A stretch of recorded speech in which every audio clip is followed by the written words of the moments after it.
Every day in the USA, people find themselves in court.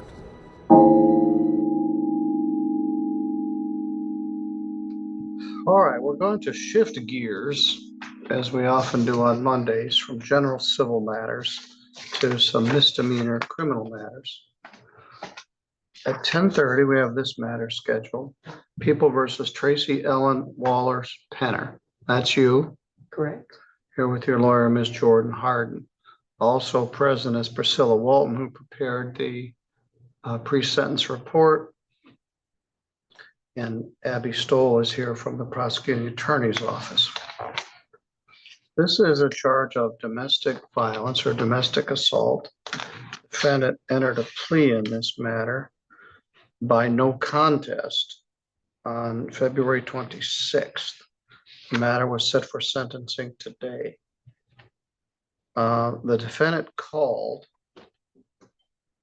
after the plea was entered and expressed concerns that she felt like she's not getting her side of the story told, felt her attorney wasn't helping her do that, and wasn't clear whether she wanted to go forward with her sentence.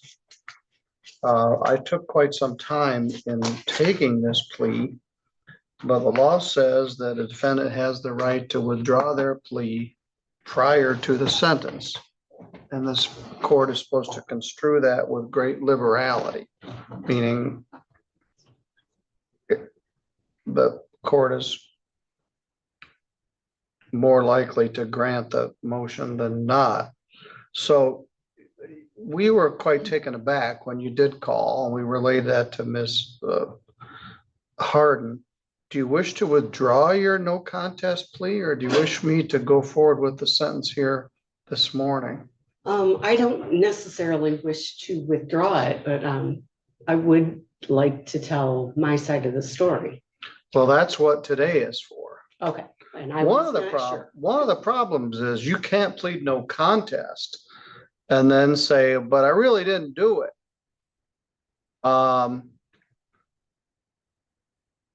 When you plead no contest, you're sort of stuck with the factual basis. I can hear other related matters, but you can't plead guilty to drunk driving or plead no contest to drunk driving and then say, I wasn't driving, or plead no contest and say, well, I drank after I got in the accident. If you plead no contest, the conviction stands. Do you understand? Mm-hmm. All right.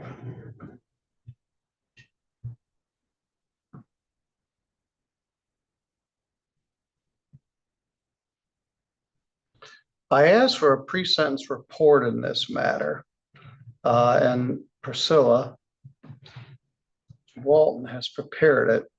She's new to this probation officer position, but she'd been with the office for a number of years, and she did a good job on her pre-sentence report. Because I didn't know what to do with you. There's a great big purple elephant in the room, which is alcohol. You have a very substantial alcohol addiction problem. We worked on it when you were in sobriety court. We limped over the finish line, and somewhere between then and now you've relapsed, and alcohol was behind this.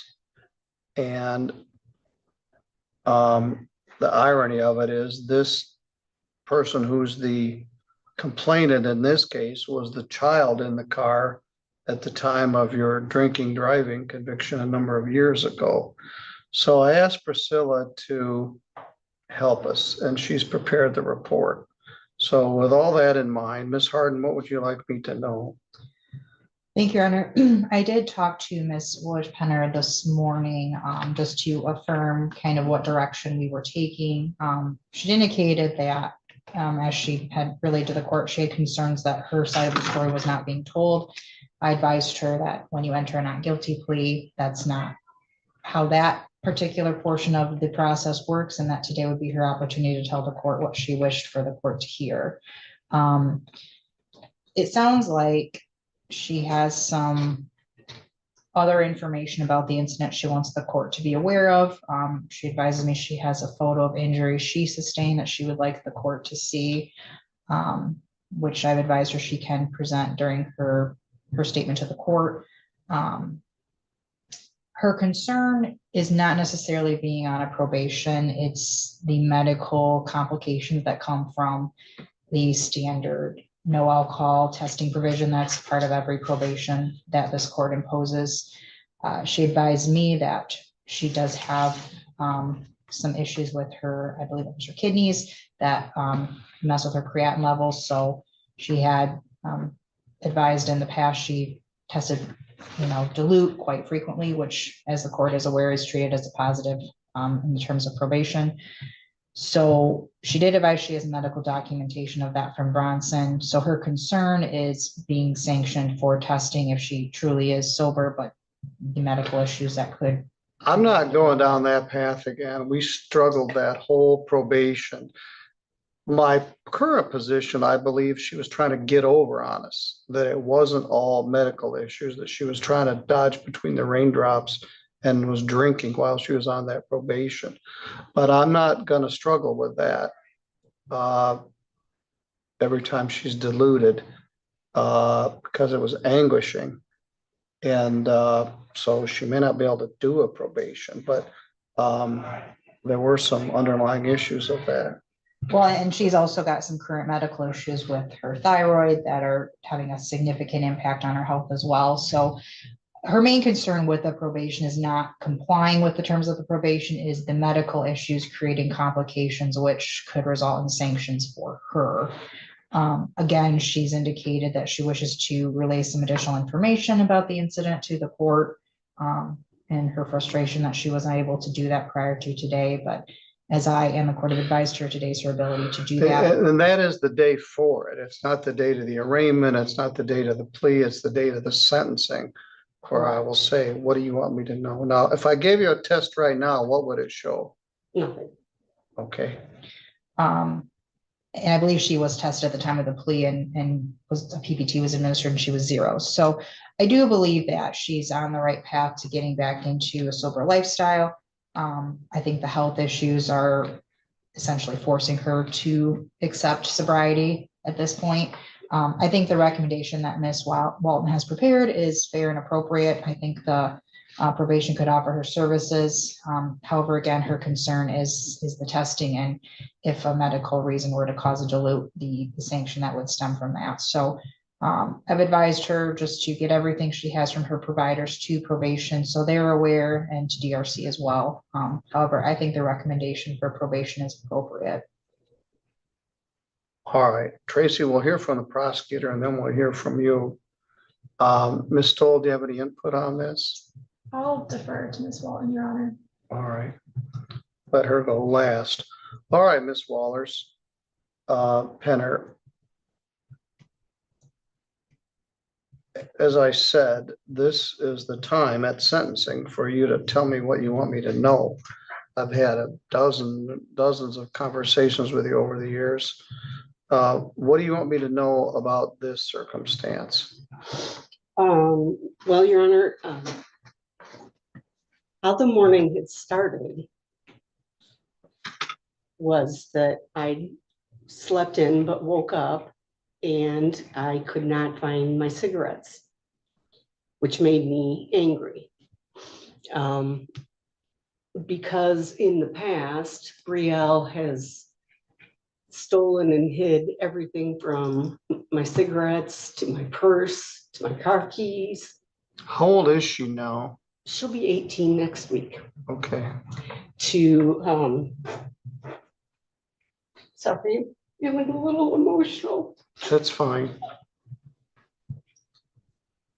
She went as far as to take all my prescription medication and drive around with it in her car, one of which was an opioid. And I told her she could get in big trouble for that. She just needed to stop. But she struggled with stopping. And she can get very mouthy. She thinks I was drunk. I had just switched from taking trazodone at night of 50 milligrams, and they doubled it on me to 100. So most mornings I wake up very groggy.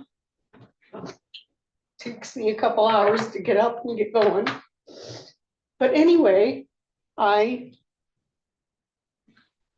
hollered at her, you know, where'd you put my cigarettes? And she got real lippy. So I walked back into my room and I sat down on the edge of the bed and I called Spectrum, and I was gonna suspend her phone for a couple days just because I told her over and over that her mouth is gonna be the death of her. And at that point, she comes screaming, running down the hall. And the Spectrum person could hear everything. And she grabbed my phone and we played tug of war, me to try to get it back. And I was just really trying to hang up the phone. But she managed to get it away from me. She took it and went out in the living room and sat down on the sofa. And my assault was walking out and I was behind her and I tugged on her hair once to get her attention. I'm here and I want my property back. That's when she decided she wanted to, you know, her arms were flailing and she dug my neck all up. And I finally just let go of it and let her keep it. She went back to her room. I went in mine. What did she have it? My cell phone. Oh, your cell phone. Okay. Myself. She went in the room and shut the door, and you know, she could always, her and Steve had kept saying, just get out of the house. So I grabbed my purse and I left and went to the Hampton Inn. On the way, I did buy a pint of vodka. I only consumed it at the hotel in my room. I was not drinking the morning that she says I was. She's just been an angry 17-year-old. Anytime I tried to discipline her, she wasn't having any part of it. And the cell phone and the car seem to be the only two things she understands. Where is she now? She is staying with her Aunt Kathy, Steve's sister. And I've spoke to Child Protective Services, and we signed a power of attorney, so she was legally placed, and I told her that she could stay. That's where she's comfortable at right now.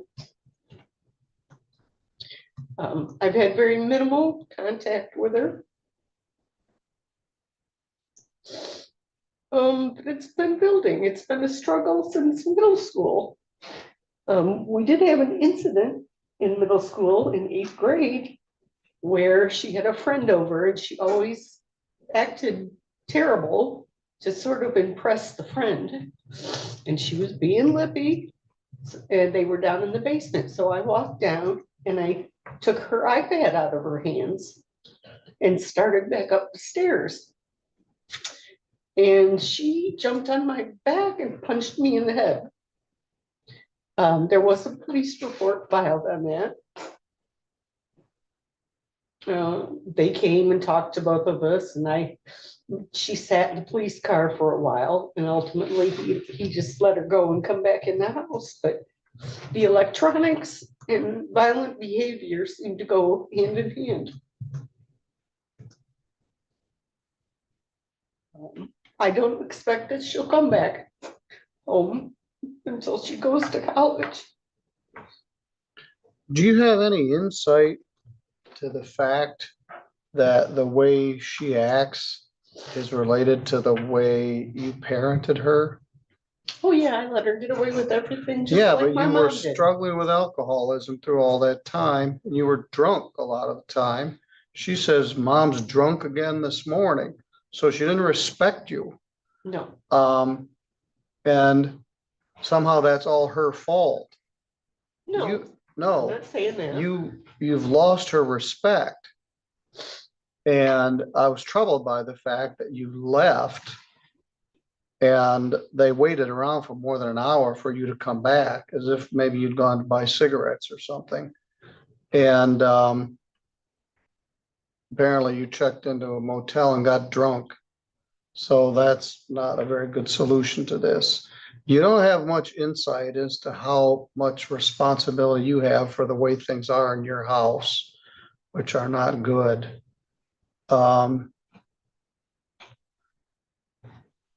Priscilla, you drew this difficult assignment. It actually wasn't even autumn yet. It was still Gina when we went through the probation with this defendant earlier. And I was disappointed when I saw this come through because she completed the program a number of years ago and I was hoping things were better, but things don't go up and down. Now, Bill Hack's her grandpa. Yeah, he married my mom. All right, so he was concerned about this as well. Yes, she had called him. But then she left. So, All right. and Your Honor, I don't think she respects anybody. It's not just me.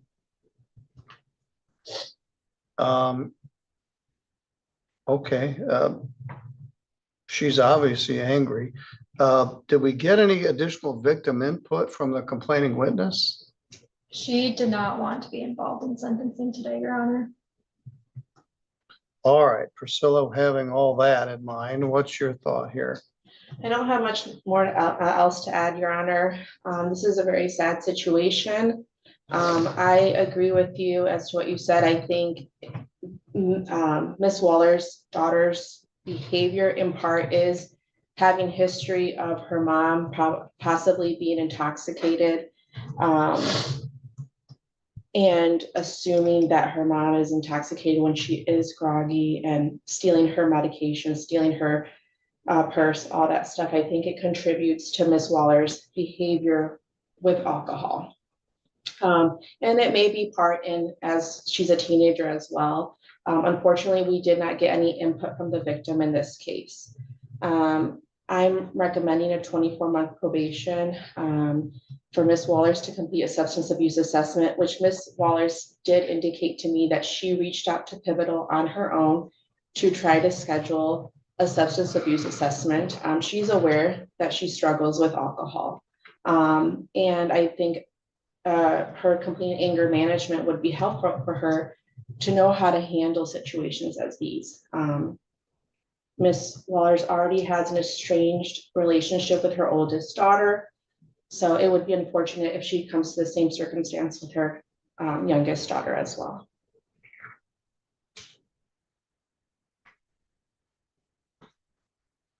Let's assume for a minute her version that she didn't take your cigarettes. That you wake up, according to you, disoriented from your medication. You can't find your cigarettes and you're angry and you all assume that she took them. So she's minding her business and she says, you come in yelling at her, where's my smokes?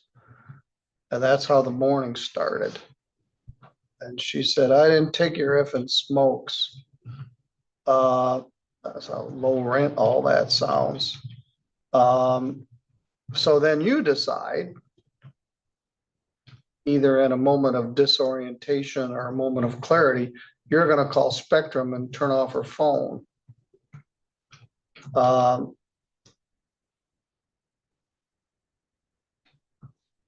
And then she says to the Spectrum lady, my mom's real drunk. And she tells the police you were real drunk. So I don't know which is accurate, whether you were drunk, whether you were medicated, or stone cold sober. I think you were impaired either by something. And you're not supposed to mix medication with alcohol with those medications. So you started it.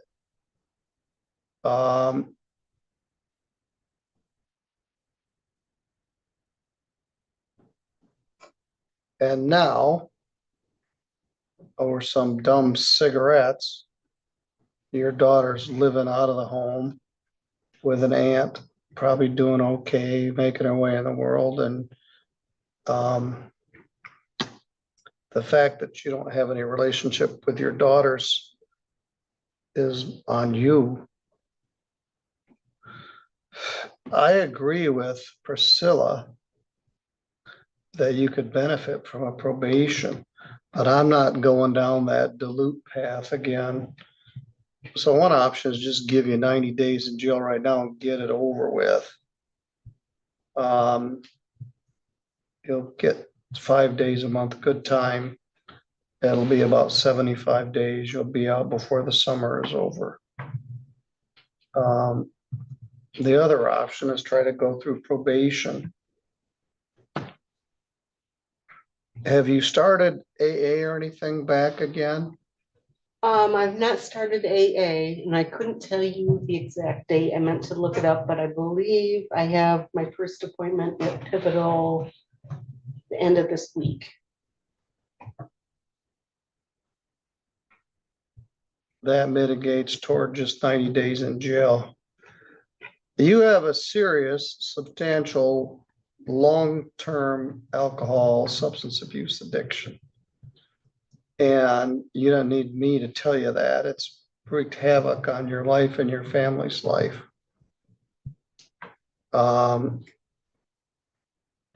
Nobody drinks straight vodka in a motel room at 9 o'clock in the morning unless they've got a serious, substantial alcoholic problem.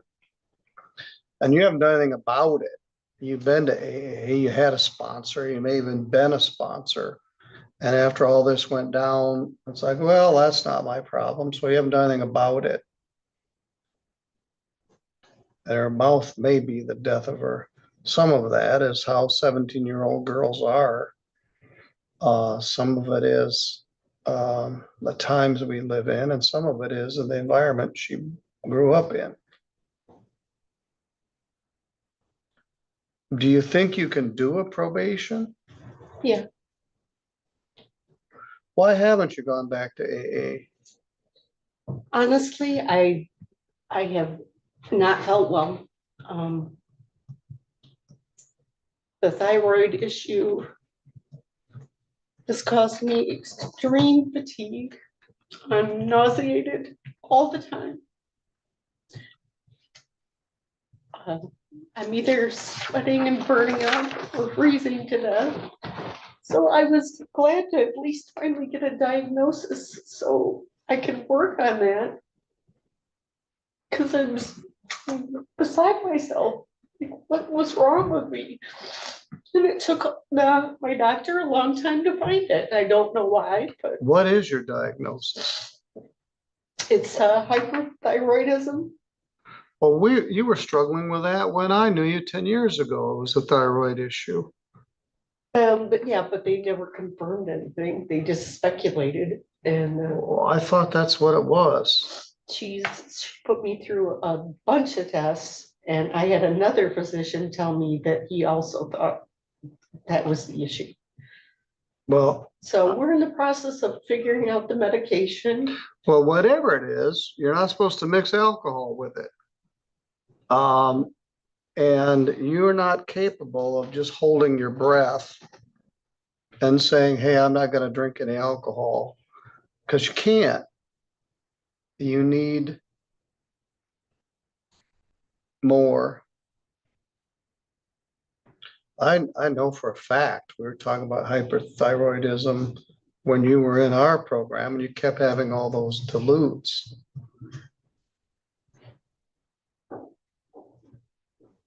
That was 12 years ago. And then we talked a lot about diabetes, and they had not found that. And it took me going to Fort Wayne to the hospital to find out about that, so it's just a slow process trying to get my body figured out. Smoking and drinking aren't real good for your body either. I don't ever try to deal with smoking. I got enough problems trying to get people off other substances.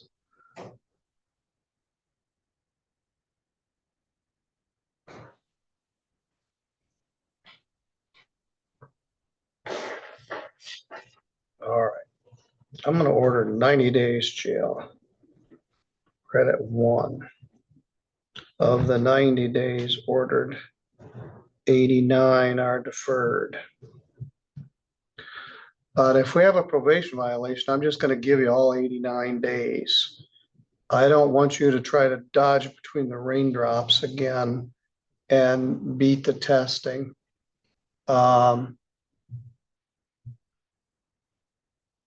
It won't be as much testing as it was in sobriety court.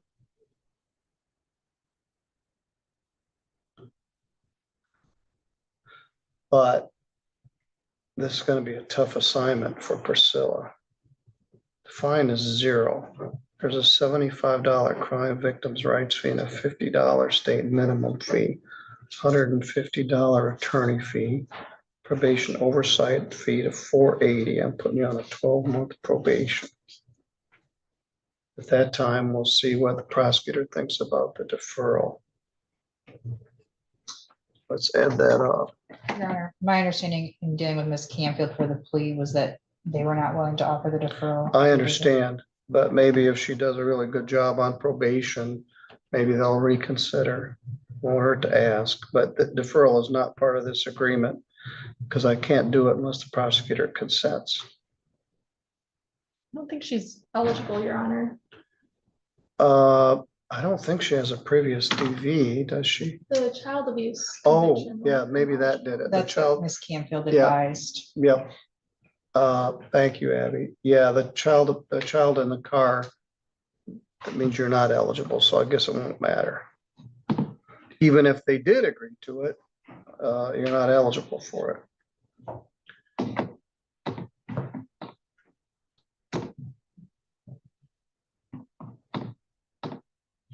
You're to pay for the class.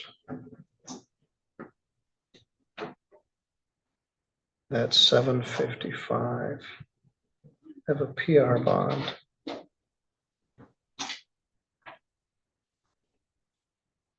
Anger management, substance abuse, counseling. No assault or threatening behavior, alcohol and drug testing as directed.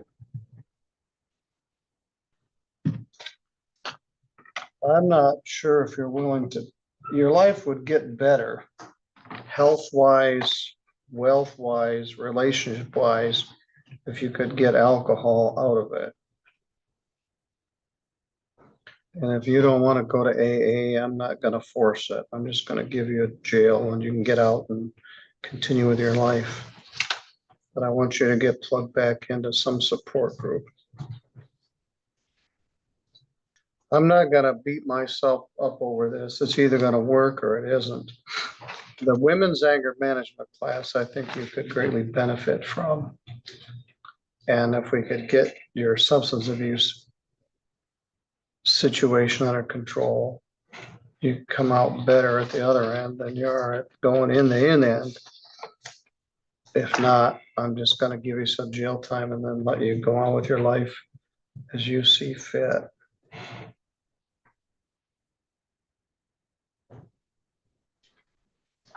All right, I want you to go with Miss Walton and she will get you plugged into this probation. You're also to sign a release from Pivotal or whatever, whoever's doing your services. All right, good luck. I hope this works. If it doesn't, it will. Miss, Thank you. and